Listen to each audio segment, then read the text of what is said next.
আমরা একটা খুব কঠিন লড়াইয়ে নেমেছি এবং এই লড়াই শুধুমাত্র কোন সংগঠন অমুক দল তমুক দলের নেই।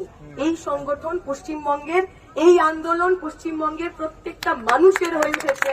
আমার আপনার আজ থেকে 80, ওই যে ছোট্ট বাচ্চাটা বলে করে আমাদের কথা শুনছে, যে ভদ্র মহিলার আমরা ছবি দেখেছিলাম, 80 বছরের মহিলা হাতে মোমবাতি নিয়ে রাস্তায় নেমেছিলেন।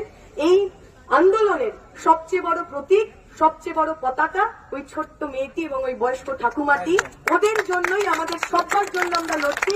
তাই আসুন, দল মত নির্বিশেষে যারা অপরাধ করেছে, যারা সিস্টেমেটিক্যালি এই অপরাধীদের চাপা দেওয়ার, বাঁচানোর চেষ্টা করছেন, প্রত্যেকের শেষ দেখা না পর্যন্ত আমরা যেন একে অপরের হাতটা খুব ভালোবাসায়, খুব মমতায়, খুব সাহসের সঙ্গে ধরে রাখি।